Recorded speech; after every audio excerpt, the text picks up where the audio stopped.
પડે અને ઉપરથી પાણી ઢળતું ઢળતું નીચે આવે, એક એક ટેરેસ તલાવડી ભરતું જાય, આખો પહાડ પાણીથી ભરાઈ જાય અને એ પાણી નીચે ઉતરે એટલે જે મેદાની જમીનના ખેતરો છે એના કુવામાં પાણી ઉપર આવવા માંડે, મારા ખેડૂતની એક સિઝન નીકળી જાય.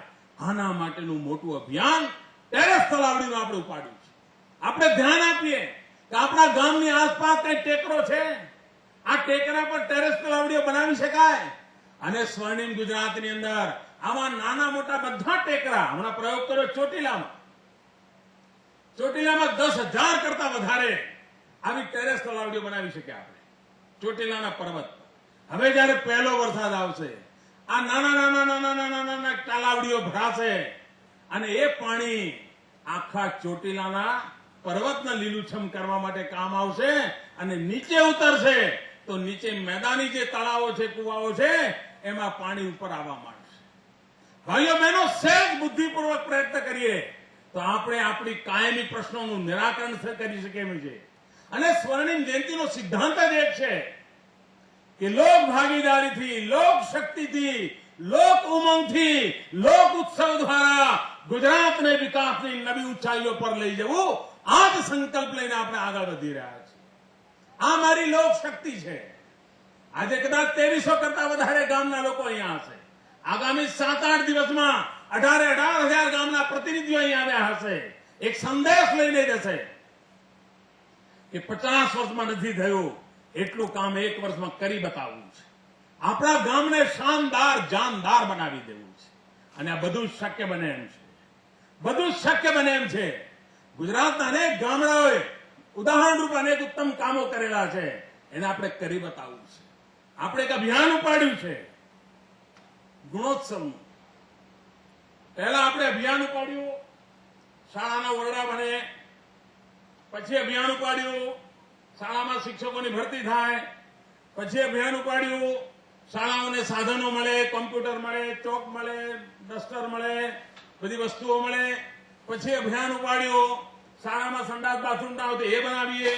પછી અભિયાન ઉપાડ્યું શાળાને વીજળી મળે. પછી અભિયાન ઉપાડ્યું શાળાને પાણી મળે. માળખાગત સુવિધાઓ જેટલી પણ મળે એના માટેનું અભિયાન ઉપાડીને કામ ઉપાડ્યું. હવે બધું મળી જાય. ગામ હોય, પાણીનો બોર થઈ જાય, પાણીની ટાંકી બની જાય, પંપ લાગી જાય, પાણીનો ટાંકી ભરાઈ જાય.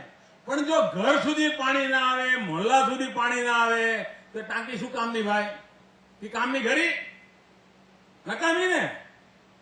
એમ શાળા બની જાય, શિક્ષક આવી જાય, કોમ્પ્યુટર આવી જાય, વીજળી આવી જાય, પાણી આવી જાય, પણ બાળકના ઘરમાં કે મગજમાં શિક્ષણ ન પહોંચે તો આ બધી મથામણ શું કામની ભાઈ? અને તેથી આપણે ઉપાડ્યું ગુણોત્સવ. ગામો ગામ સરકારના અધિકારીઓ ગયા, મંત્રીઓ ગયા, હું પોતે ગયો. બાળકોના શિક્ષણમાં ફરક થયો છે કે નહીં? એને લખતા વાંચતા આવડે છે કે નહીં? શાળાની અંદર લાઇબ્રેરી બરાબર છે કે નહીં? એક કોમ્પ્યુટર શીખ્યો છે કે નહીં? એને માહિતી મળવા માંડી છે કે નહીં? અને અનુભવ એવો આવ્યો, ગામડાના શિક્ષકોએ મને કહ્યું, મને કે સાહેબ, અમે જો પગાર લઈને આ કામ કર્યું હોત તો આજે રાજ્યના મુખ્યમંત્રીને પ્રાથમિક શાળામાં આવીને ઉભા રહેવું ન પડ્યું હોત. અને મને એમણે વચન આપ્યું કે સાહેબ, આવતા ગુણોત્સવમાં તમે આવજો, આ બધી સ્થિતિ અમે બદલી નાખીશું.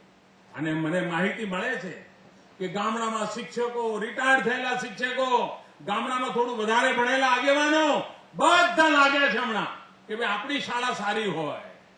આપણે ગુણોત્સવ પણ કરવાના છીએ. મારી સરપંચશ્રીઓને વિનંતી છે, ગામના આગેવાનોને વિનંતી છે કે આપણી શાળામાં સુધારો કેમ થાય, શિક્ષણમાં સુધારો કેમ થાય. આ સ્વર્ણિમ જયંતિના વર્ષમાં ગુજરાતનું દત્તેક ભૂલકું શાળામાં જાય ત્યારે એના શિક્ષણમાં સુધાર થાય. આપણે બધા જાગૃત પ્રયત્ન કરીએ. મેં વાલીઓની મીટિંગ કરી. મોટા ભાગના વાલી એવા હતા કે છોકરો શું ભણે છે ખબર જ નહોતી. એમ પૂછવું પડે, એટલે રમણીયા તું 4મી ભણે છે કે 5મી ભણે છે? પછી પેલો રમણીયા કે ના પપ્પા હું તો 5મી ભણું છું. હવે આ ન ચાલે. હરેક કુટુંબ આખાએ ચિંતા કરવી પડે કે આપણું બાળક ક્યાં ભણે છે, શું ભણે છે કે નથી ભણતો, કે ત્યાં ઝાડ નીચે રમત રમવા જાય છે. આપણે ધ્યાન આપવું પડે. દરેક ગામમાં મારે વાતાવરણ બનાવવું છે. ભાઈઓ, પાયામાંથી શિક્ષણની સ્થિતિ સુધારવી છે. આંગણવાડી, આપણે એમ જ માનતા હતા આંગણવાડી એટલે કશું નહીં, કે તેડા વગરવાળી બેન આવે અને બિચારી લઈ જાય. ના, અરે આંગણવાડી તો મારી સંસ્કાર ભૂમિ છે. મારે નાના નાના ભૂલકાઓને સંસ્કારિત કરવા છે. એની અભયને શક્તિ ખીલે, એને ગીત સંગીત રમવાનું બધું આવડવું જોઈએ. 5-15 મિત્રો જોડે એને રમતા આવડવું જોઈએ. એકલો એકલો ઘરમાં પડ્યો રહે એવું બાળક ના ચાલે. આ સ્થિતિ બદલવી છે. એના માટે નંદઘર બનાવવા, માતા યશોદા એવોર્ડ આપવા અને આંગણવાડીના બાળકોને પોષક આહાર મળે એના માટે કેન્ડી આપવી, બાલભોગ આપવો. આ બધું લોકોને સરખી રીતે પહોંચે, બાળકો એનો લાભ લે. મમતા દિવસે આ બાળકોની નિયમિત પરીક્ષણ થાય. તાજા જન્મેલા બાળકોનું વજન વધી રહ્યું છે કે નહીં એની ચિંતા થાય. અને આ આપણે જો કરીશું તો ગુજરાતના ગરીબના ઘરમાં જે કુપોષણનું આપણને એક બહુ દુઃખદ બાબત છે એમાંથી પણ આપણા ગુજરાતને આપણે બહાર કાઢવું છે. આપણે પહેલીવાર ગરીબોને પોષક આહાર મળે એના માટે ફોર્ટિફાઈડ આટો ચાલુ કર્યો, ફોર્ટિફાઈડ ઓઇલ ચાલુ કર્યું, ફોર્ટિફાઈડ સોલ્ટ ચાલુ કર્યું.